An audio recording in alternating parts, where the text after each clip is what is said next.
ನಮಸ್ಕಾರ. ಈ ದಿನ ಭಾನುವಾರ ಘಟಿಸ್ತಕ್ಕಂಥ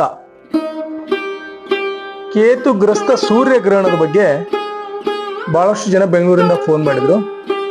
ಗುರುಗಳೇ, ಮೊನ್ನೆ ಹುಣ್ಣಿಮೆ ದಿವಸ ರಾಹುಗ್ರಸ್ತ ಚಂದ್ರಗ್ರಹಣ ಆಗಿದೆ. ಈಗ ಈ ಸಂಡೇ ಅಮಾವಾಸ್ಯೆ ದಿವಸ, ಪಿತೃಪಕ್ಷ ಅಮಾವಾಸ್ಯೆ ದಿವಸ ಸೂರ್ಯಗ್ರಹಣ ಆಗೋದು, ಏನೇನು ನಾವು ವಿಧಿವಿಧಾನಗಳನ್ನ ಮಾಡಬೇಕು ಅಂತ ಬಹಳಷ್ಟು ಜನ ಫೋನ್ ಮಾಡಿ ಕೇಳಿದ್ರು. ಇಲ್ಲಿ ಒಂದು ನೆನಪಿಟ್ಕೊಳ್ಳಿ, ಯಾವತ್ತು ಸೂರ್ಯ ಗ್ರಹಣ ಆಯ್ತು ಅದು ಆದಿವಾರ ಅಂದಾಗ ಎಲ್ಲರೂ ಭಯ ಬೀಳ್ತಾರೆ. ನಮ್ಮ ರಾಶಿಗೆ ಹೇಗಿದೆಯೋ, ಏನೇನು ಗಂಡಾಂತರ ಕಾದಿದೆಯೋ, ಇವೆಲ್ಲ ಇರುತ್ತೆ. ಬಟ್ ಇಲ್ಲಿ ಒಂದು ನೆನಪಿಟ್ಕೊಳ್ಳಿ, ಈ ಗ್ರಹಣ ನಮ್ಮ ದೇಶಕ್ಕೆ ಇಲ್ಲ, ಭಾರತಕ್ಕೆ ಇಲ್ಲ. ಈ ಗ್ರಹಣ ನ್ಯೂಜಿಲ್ಯಾಂಡ್ ಮತ್ತು ಬೇರೆ ಅನದರ್ ಕಂಟ್ರೀಸ್ಗಳಲ್ಲೆಲ್ಲ ಆಗುತ್ತೆ.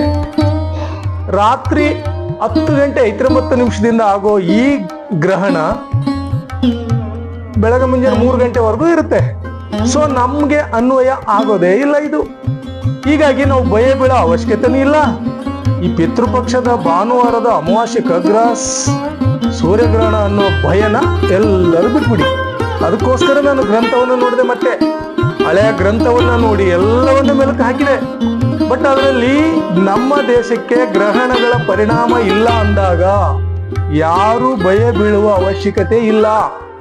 ಯಾಕೆ ಅಂದ್ರೆ ಗ್ರಹಣಗಳು ಭೂಮಂಡಲದಲ್ಲಿ ಸೂರ್ಯಗ್ರಹಣ ಮತ್ತು ಚಂದ್ರಗ್ರಹಣ ನಮ್ಮ ದೇಶದಲ್ಲಿ ಘಟಿಸಿದಾಗ ಮಾತ್ರ ಅದ್ರ ಬಗ್ಗೆ ನಾವು ಸರಿಯಾದ ಒಂದು ಇದನ್ನ ಮಾಡ್ಕೊಳ್ಳೋಣ.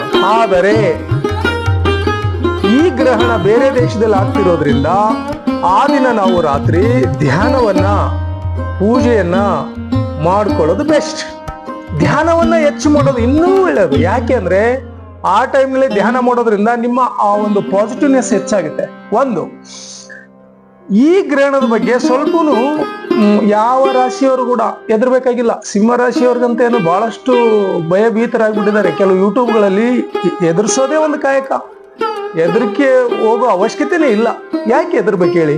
ಭೂಮಂಡಲದಲ್ಲಿ ಯುಗ ಯುಗದಿಂದ ನಡೀತಾ ಇದೆ. ಇವತ್ತೇನು ನಡೀತಾ ಇದೆಯಾ ಸೂರ್ಯಗ್ರಹಣ? ಯುಗ ಯುಗದಿಂದ ನಡೀತಾ ಇದೆ. ಯಾರು ಹೆದರ್ಕೋಬೇಡಿ. ಯಾರು ಇದಕ್ಕೋಸ್ಕರ ನನಗೆ ಫೋನ್ ಮಾಡೋದು ಬೇಡ. ಬಹಳಷ್ಟು ಫೋನ್ಗಳು ಬರ್ತಾ ಇದ್ದಾವೆ. ಸೂರ್ಯಗ್ರಹಣದ ಬಗ್ಗೆ ಹೇಳಿ ಅಂತ ಏನು ಹೆದರ್ಕೋಬೇಕಾಗಿಲ್ಲ. ರಾತ್ರಿ ಗಡಿಸೋದ್ರಿಂದ ನೆಮ್ಮದಿಯಾಗಿ ಧ್ಯಾನ ಮಾಡ್ಕೊಂಡು ಭಗವಂತನ ಪ್ರಾರ್ಥನೆ ಮಾಡ್ಕೊಂಡು ಇದ್ಬಿಡಿ, ಅಷ್ಟು ಸಾಕು. ಆಗ ಮನಸ್ಸು ಶಾಂತಿ ಆಗುತ್ತೆ, ನೆಮ್ಮದಿ ಸಿಗುತ್ತೆ. ಅದ್ರ ಜೊತೆ ಮತ್ತೆ ಈ ಕೆಲವೊಬ್ರು ಏನ್ ಮಾಡ್ತಿದ್ದಾರೆ, ಜಾತಕದ ಬಗ್ಗೆ ಒಂದಿಷ್ಟು ಕ್ಲಿಯರಿಟಿ ಇಲ್ಲ ಕೆಲವೊಬ್ರಿಗೆ. ನೋಡಿ ಗುರುಗಳೇ, ಡೇಟ್ ಆಫ್ ಬರ್ತ್ ಒಂದು ಕೊಡ್ತಾರೆ, ಟೈಮಿಂಗ್ ಒಂದಿರುತ್ತೆ, ಅದೆಲ್ಲ ಬೇಡಿ. ನನಗೆ ಸ್ಪಷ್ಟವಾಗಿ ಕೊಡಿ. ಬಹಳಷ್ಟು ಮೆಸೇಜ್ ಹಾಕ್ತೀರಿ, ಮತ್ತೆ ಅದು ಮೆಸೇಜಿನ ನಂತರ ಮತ್ತೊಂದು ಹೇಳ್ತೀರಿ ಟೈಮ್ ಇದು ಅಂತ. ಪ್ರೆಡಿಕ್ಷನ್ ಇಲ್ಲ ಆಗುತ್ತೆ ಹೇಳಿ. ಹೀಗಾಗಿ ಎಲ್ಲರೂ ಪಾಸಿಟಿವ್ ಆಗಿ ಕರೆಕ್ಟ್ ಇದ್ದದ್ದು ಮಾತ್ರ ಮಾಡಿ.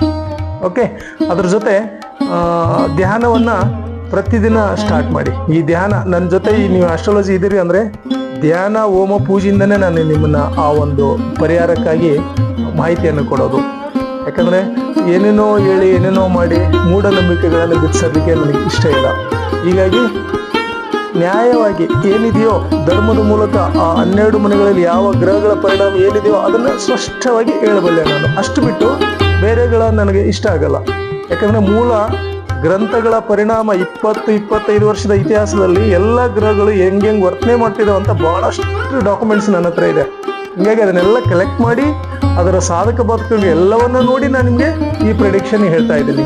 ಹೀಗಾಗಿ ಎಲ್ಲರೂ ತಾವು ಈ ಸೂರ್ಯಗ್ರಹಣದ ಬಗ್ಗೆ ಯಾವುದೇ ತರದ ತೊಂದರೆ, ಆತಂಕ ಪಡೋದು ಬೇಡ. ಪಿತೃಪಕ್ಷ ಆಗಿರೋದ್ರಿಂದ ಅಮಾವಾಸ್ಯೆ ದಿನ ನಿಮ್ಮ ಹಿರಿಯರಿಗೆ ನೈವೇದ್ಯ, ಪೂಜೆ ಏನೇನು ಮಾಡ್ತಿರಲ್ಲ ಅದೊಂದಿಷ್ಟನ್ನು ಸರಿಯಾಗಿ ಶ್ರಾದ್ದವನ್ನು ಮಾಡ್ಕೊಂಡ್ಬಿಡಿ. ಹಿರಿಯವರಿಗೆ ಆ ಒಂದು ನೈವೇದ್ಯ ಫಲ ಕೊಡೋದ್ರಿಂದ ನಿಮ್ಮ ಪುಣ್ಯ ಫಲ ಜಾಸ್ತಿ ಆಗುತ್ತೆ. ಇದು ಹೆಚ್ಚು ಮಾಡ್ಕೊಳ್ಳಿ. ಯಾಕಂದ್ರೆ ಈ ಒಂದು ಕಾರ್ಯ ಅದ್ಭುತ ಕಾರ್ಯ. ಇದನ್ನೊಂದು ಸ್ವಲ್ಪ ಹೆಚ್ಚು ಮಾಡ್ಕೊಳ್ಳಿ. ಯಾರು ಭಯಭೀತರಾಗಬೇಡಿ. ಓಕೆ, ಥ್ಯಾಂಕ್ ಯು, ಧನ್ಯವಾದಗಳು, ನಮಸ್ತೆ.